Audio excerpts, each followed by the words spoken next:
everybody, how's it going today? Hey, another 2-video week, huh? Well, I had to separate this one out into 2 parts because I needed to cover what badges were before I could go into the controversy surrounding Eurofurence that occurred last week. So, if you haven't watched it yet, the card up there will show you. The first card will bring you to my video covering convention badges and different badges of varying shapes and sizes so that you can have an understanding of what we will be talking about today. And what we will be talking about today mostly covers the first type of badge, which are the convention style badges. As you can see here if you don't remember this picture. So this picture covers the convention style badges, which are the badges that you need in order to attend the convention, the badges that you, as a convention attendee, pay money to have. So apparently, and as a Yankee fur who has never attended Eurofurence in my life, as you could tell from my array of badges there, I was unaware, and I think a lot of Yankee furs were unaware, that they had a policy of including an individual's real-life name on the badges. Now, this policy had been in place for many, many years, probably since Eurofrence's founding, I'm guessing, since they said it's been there for decades, and the convention is about a few decades old. So they said it helped run, things, and I think that I heard rumors through the grapevine, I'm not sure, I'm not a lawyer, that gatherings in Germany needed to have the real-life names on badges of people attending these things for some odd reason, and something like that. I don't know. Like I said, I'm just a Yankee guy. I don't know much about German law and any of that, and everything I know about German law is hearsay. But the reason that this caused a controversy and a stir is because of sort of the general changing direction of identity politics, particularly within the transgender community. Particularly around the idea of dead names. And dead name is a concept within the transgender community, but it's also it can kind of extend beyond that even. Like, it's basically the name which you were given at birth that you no longer wish to be associated with for whatever reason, but yet you haven't really, well, actually that's just what a dead name is. There might be certain stages of a dead name, which are your dead name is still legally bound to you as your legal name if you haven't had the opportunity to change it yet. And for those individuals, I think is where a lot of the controversy around the policy of the furry convention of Eurofurence came into play. There are a lot of people who, have different identity who follow different identity philosophies within the furry fandom. It's very LGBT.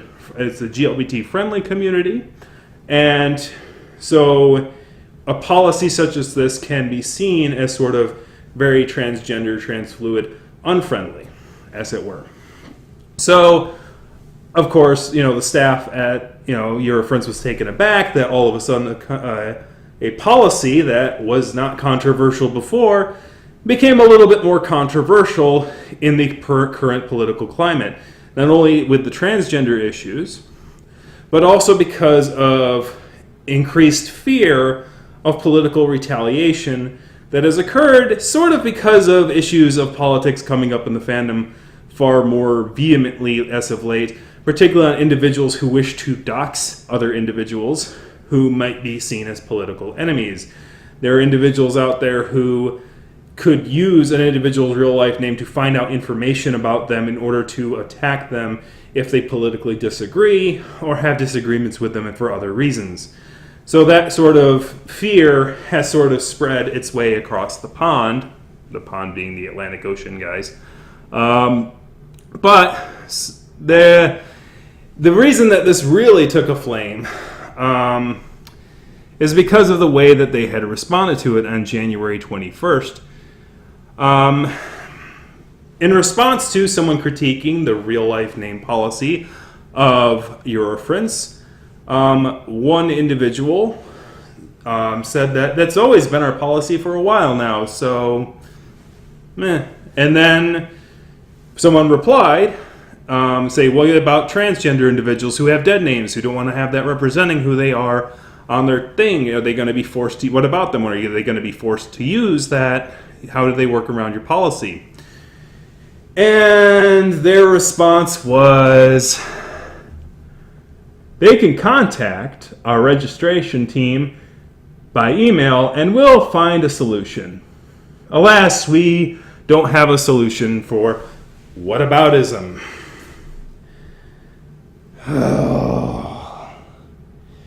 Now, don't get me wrong. Furry conventions all the time have PR blunders. There's PR mistakes and things happen. It happens at any furry convention. It can happen anywhere at any time. But this one is just like huge. And it's huge and it's sad. But there's more to it than just that. Now, as far as its treatment and dismissiveness of the issue at hand, I will jump ahead a little bit and let you know that there is a happy ending to this story. And that on January 25th, the convention let it be known that they have updated their badge policy so that real names or real legal names no longer have to be part of the badge.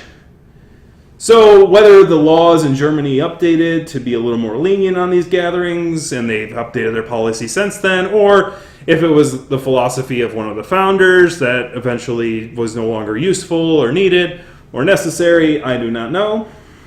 But at this point, Eurofurence has stepped back their policy so that the badge are a little more free. Now, just to put an asterisk on this, there's always badge policies and badge naming policies at furry conventions. The standard one that I'm aware of is that you could put a name on it, but there's going to be certain stipulations where they're going to reject your desire for a name. Like, I don't care if you think you're a very good Tom Sawyer, a person who cosplays Tom Sawyer characters very well. They are not going to allow you to have a badge name of N-word Jim, right?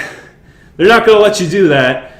As much as you're like, well, man, I'm playing a good person on that raft, man. I've got this character down pat. They're not going to let you have that badge name, right? They're not going to let you have offensive slang words, offensive demeaning words, and derogatory statements on your badge because it's got to be a PG rating. It's got to be, if the convention needs to be PG, in a public space, in a public setting, you can't have like after dark badge names. So those kind of are normal policies. So I'm thinking that Eurofurence is moving back towards that sort of standard policy.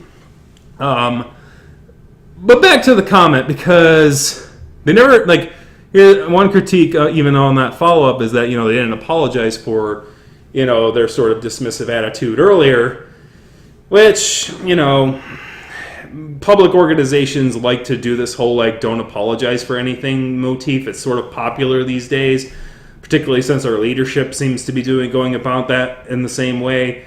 Like, don't apologize for your past actions, just take actions that show that you're moving in the right direction, which, to be fair, in this case they are. And but it is the right of individuals who felt really harmed by it to ask for an apology if they wish for it. But that's not why I'm here. And I'm not here to be like Captain Hindsight either. Well, they shouldn't have put that second sentence on there. My job here is done. Excelsior! That's like, no. The reason I if it were just about them making a policy blunder and then updating the policy in the right way, it would have gotten minor coverage, but it wouldn't have been a whole video. I'm not going to make a whole video unless I have something really a lot to say about something. And this one in particular, I need to say something about, because as somebody who studies politics and somebody who, in his spare time, because I'm a masochist for some reason, I guess. But this is a egregious misuse of a word. And that word is whataboutism. So what about whataboutism? Well, it seems like the person here interpreted whataboutism as something that is basically when somebody else uses the word what about. If somebody uses the word what about, that's whataboutism. And if somebody uses a what about question to sort of, attack my position, that's whataboutism. Like something like that. You know what I mean? That's what it seems like they feel that word means. But I got to tell them that's not what that word means. And I'm going to tell you what that word means right now. My first introduction to this word was on a John Oliver segment, and I think this is what sort of popularized the term whataboutism, is John Oliver did a segment on Donald Trump and the tactics that Donald Trump uses to sort of, confuse the political field in order to, using it's one of his strengths is to use certain ingrained philosophical tactics and rhetoric that he can use in order to muddy the waters. And one of them is whataboutism. I'll link up on the second card here for your to that particular exact segment where John Oliver talks about the tactics of whataboutism and what it means. And I think it's a very important one to watch in order to sort of continue the conversation from this point. So go ahead and click on that, and it'll pause this video for you, and it'll come right back. And when you're done watching that particular segment, up to the point where he talks about trolling, which is another tactic he uses, that's about to the segment where you want to go to, where you see the tomato thing. All right, so go ahead, and I'll be right here. All right. So that is what John Oliver described is whataboutism. Now, for the long and the short of it, it basically is when somebody who's doing something corrupt or immoral or basically committing sins in the position of power, they utilize the smaller sins of their opponents in order to distract from the larger sins that they are committing. For instance, if the recently ousted Al Franken, the recently resigned Al Franken, said, well, I did commit abuse against those women, but Donald Trump is in power and he abused women, so I'm going to stay in power too, because if they're not going to have to live up to the standards that we should have as a society, then I certainly don't have to do that. What about Donald Trump, basically? If Al Franken had decided to stay in office despite those accusations against him, then he would have an idea of whataboutism. He would be using the tactic of whataboutism in order to stay in his office. But he didn't do that. He stepped back. I think he was hoping that people would put more pressure on Donald Trump for the similar accusations, but unfortunately, I don't think that quite happened the way he expected it to. But it's important that if one side, if you have morals as a fabric of society, that you live by those morals despite if the playing field doesn't seem to treat other people who don't follow those morals equally. It's a tough thing to do and it's a hard thing to do, and that's why whataboutism is an effective political tactic. It says, well, if they don't have to live by a standard and they're getting away with this stuff, then what's to stop me from doing it? It's literally like a broken glass principle in that essence as well. It's like they're saying that they're acting in an unjust manner, so why should I act as an unjust manner as well? And unfortunately, it does when the whole world lives by that philosophy that because the others are committing sins, it's okay for me to commit sins against and immoralities like that. And as far as and I'm not talking about weird little immoralities or whatever. I'm talking about actual committing crimes against other people. That's where this whataboutism sort of thing stems into play. The person up here did not commit whataboutism.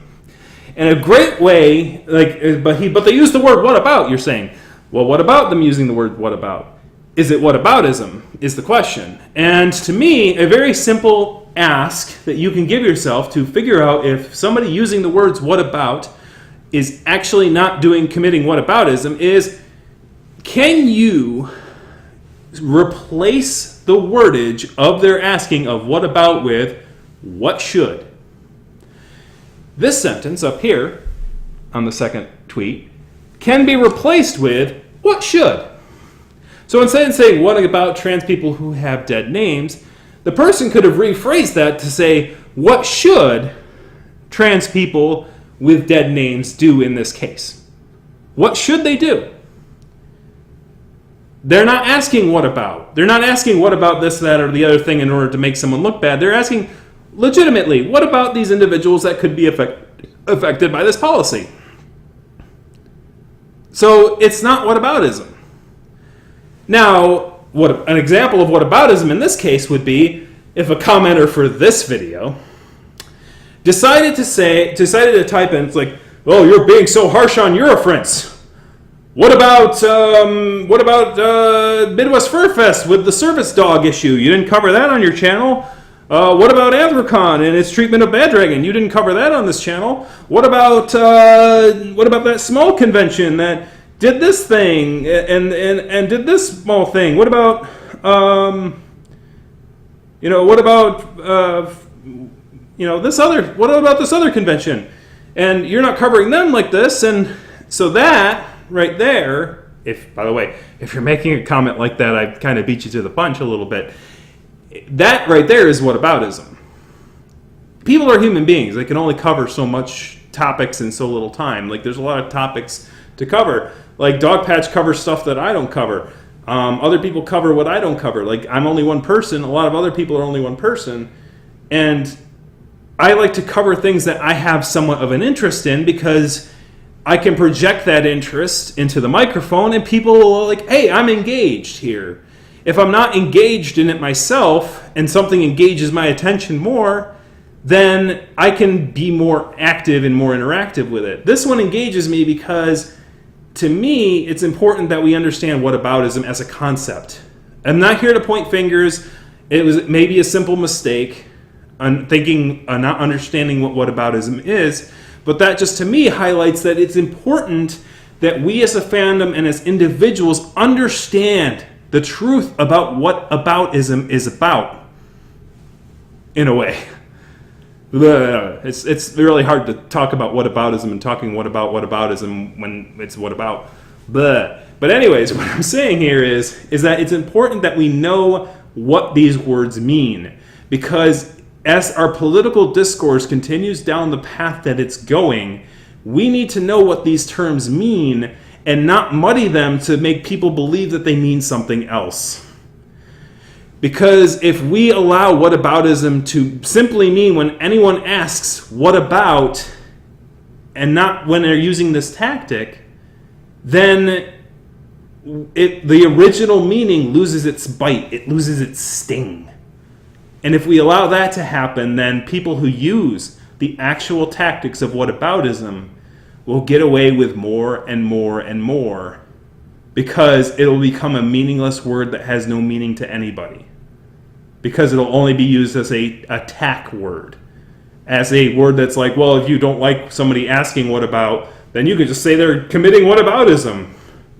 Instead of knowing that it's a tactic that's supposed to obfuscate and help protect individuals in power from actually creating and functioning and making a better functioning world for everyone else. And that, I think, deserved its own video. So to the people of Eurofurence, if you are watching this, you need to make a statement as to the fact that you accuse somebody of committing whataboutism here when they didn't do that.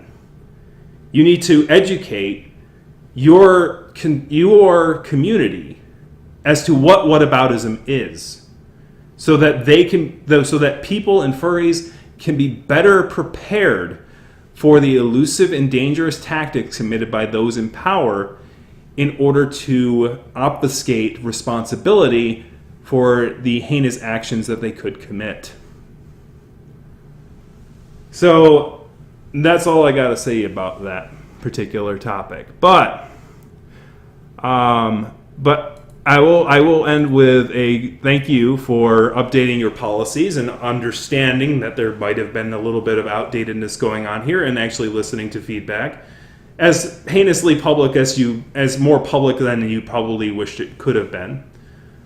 In the future, just to do a little Captain Hindsight here, but and to be a little more helpful, I suppose.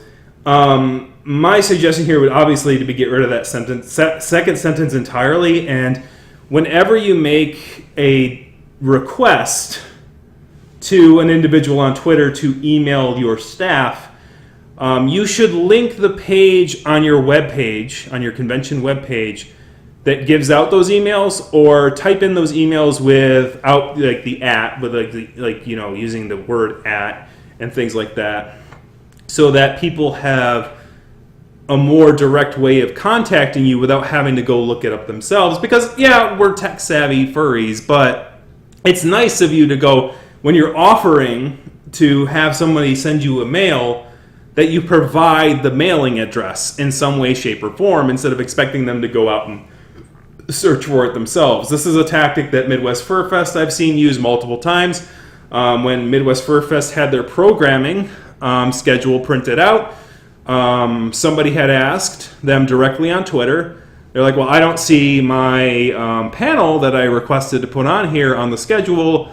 Does that mean I'm not on the schedule? What does that mean? And they responded to it with, if you have any programming questions, please contact our programming department. And then they put the email at, mff.org or whatever it is. So just as a future suggestion, just, free advice, when you do that, please be sure to try to keep the snark to a minimum, especially if you don't know what the words mean that you're being snarky about, because that wit just was like a boomerang. You're like, oh, I'm going to be witty. Oh, I'm going to be witty. Yeah, whataboutism. Whoa! And then, boom, right in the face. Right in the face. And it was like, that word doesn't mean what you think it means. Inconceivable. Anyways, I'm going to get the hop out of here. I think we covered this topic to its extent. I'm glad that there was a happy ending to it. But I felt that it was important, even despite the happy ending and despite the issue being resolved in one way, I felt that there were certain ignorances that needed to be covered in another situation. Because I think in these days it's important that we understand political terminology and what that means in order to help people derive and to understand tactics that are used by people in politics who may have more nefarious ends and are acting in their self-best interest, and how the tactics they use in order to obfuscate some of the wrongdoings that they could do in office, such as the tactic of whataboutism. So anyways, I'm going to get the hop out of here. Thank you very much for listening to this Roo Ramble today about this topic. Kick that like, kick the subscribe button if you like this content.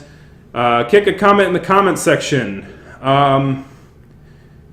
Do you have an example of whataboutism that you've seen lately in the fandom or outside the fandom? And by the way, Donald Trump doesn't count. That's cheating. Or anything else like that. Do you think that it's important that we think about these kind of things as a fandom, or do you think it's just politics and whatever? Have at it, Hoss. So thank you very much for watching, and have a great day. I'll see you next week.